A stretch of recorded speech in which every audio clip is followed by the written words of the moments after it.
Good morning, everybody. It's the it's the day after Oilers drop a 5-4 decision in overtime to the LA Kings. In a pivotal game, we didn't show up on time.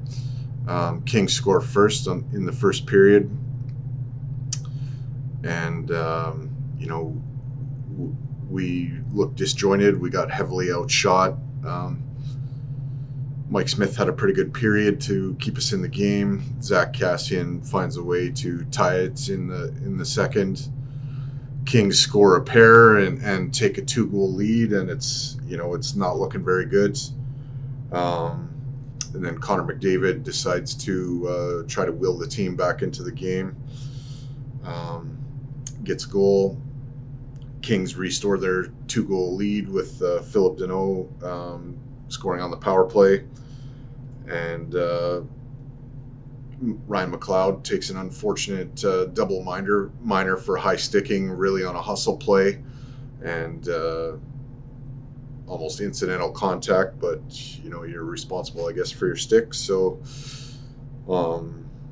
Deneau makes them pay on the power play there, and there's still 2 minutes of power play time for the Kings, and it does not look good.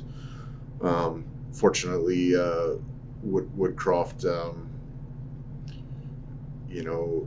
does some things on the PK, has Draisaitl out there, and he scores a shorty to kind of put it within reach, and then Leon, with about 5 minutes left to go in the third period, scores on the power play with assist from McDavid and Nuge. And things are good. The building's rocking, and we're going to win Game 5. Almost wish that goal would have came with about 10 minutes to go in the third, because I think if it would have, that game doesn't even go into overtime.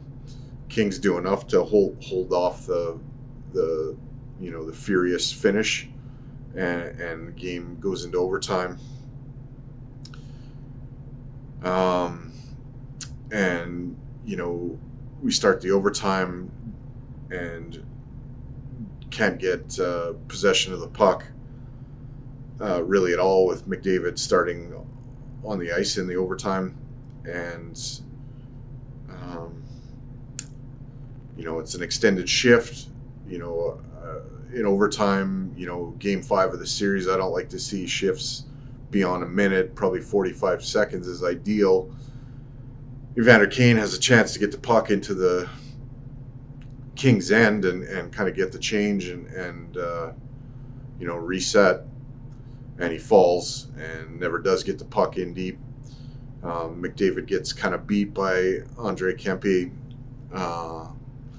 coming in,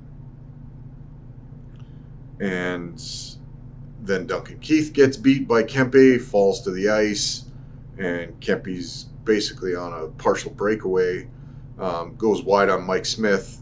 I think Brett Kulak has an opportunity to bury Kempe into the net, take a penalty, and kind of extend the game, at least get it onto the penalty kill, but chooses to try to tie up a stick and doesn't do it, and Kempe buries it in the far side, and that's all she wrote. I don't know if it's, to play at an elite level, you need confidence, but that confidence can't lead to arrogance when you really haven't done anything yet. And I don't know if the start is a result of being arrogant or what.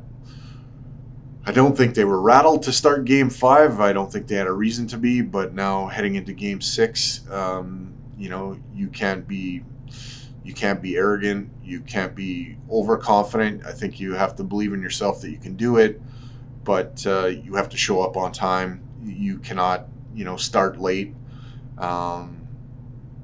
in Game 6, or this series is over.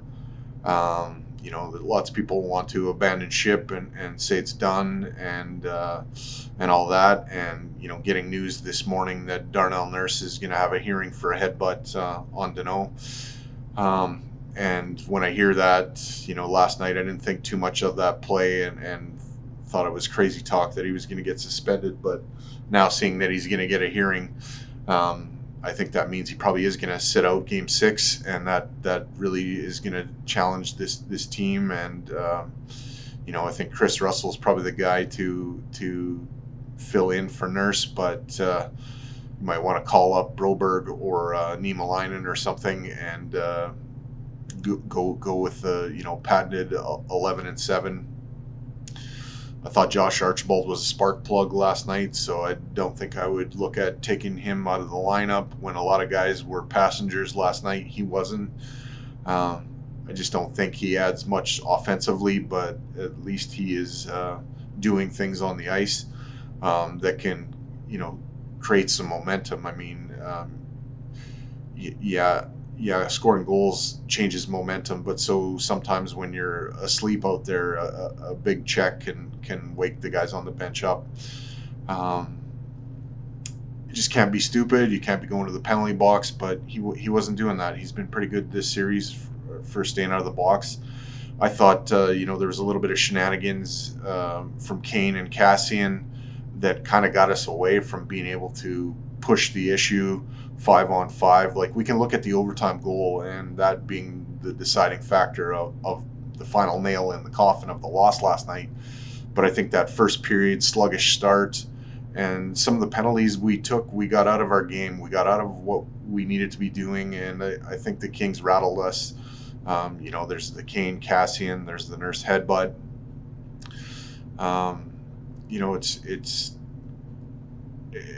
It's you can't do that anymore. You need to focus on trying to win a hockey game now.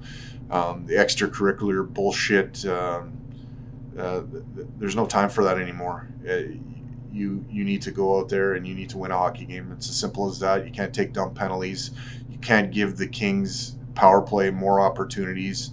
I know they've been cold throughout most of the series, but that's you're flirting with disaster by giving them opportunity after opportunity. So play a disciplined game and go and win a fucking hockey game. That's get it to Game 7. Come home to your building, your adoring fans who want to see you succeed, and win this series. You still can do it. You just have to win one game, and then you have to win another game. But it starts tomorrow night in LA. Get that win. Talk of pulling Smith, putting in Koskinen. Yeah, I don't think I would do that if I'm Jay Woodcroft. Right now, I don't think it's the time to make a goalie change. I didn't love, the third goal. I think Smith thought that there should have been a penalty against Kulak, being dragged into the corner, and I think there's probably something to that, but you're not the ref. Your job is to stop pucks. Bitch about it after you've stopped the puck, but to kind of lackadaisically play that whole sequence there because you thought something should have happened, I don't think is good enough. That's my one criticism of Smith last night. I thought he's been pretty good since that gaff in the first game throughout the series. Maybe a couple goals he'd like back, but he certainly held us in games when we were getting badly outshot. So I don't fault him. I think the Kings' whole attitude is to throw everything to the net and make their shot total look great. Not that they're the most dangerous of chances, but and if you do that enough, eventually some ugly shit's gonna go in the net. That's just the way it works. Anyway, I'm not happy about last night's loss, but looking forward to seeing what kind of resolve this team has in Game 6, and hopefully taking this to Game 7. If anybody's at fault for last night's loss, I guess it's me for calling the Oilers to win Game 5 and guaranteeing it at the end of our podcast on Monday night. I don't think that happens anymore this series. I think they're pros, and they've got that long flight back from LA to Edmonton to think about what they didn't do last night and what they should do tomorrow, and I think they just overwhelm the Kings tomorrow night, and it doesn't matter what kind of Jonathan Quick is in the net. We get it done. So I'll take this one. Anyways, guys, have a good day, and we'll see you all on Thursday night. And subscribe to the Heavy Hockey Network and check out our articles. Thanks for watching. Take care.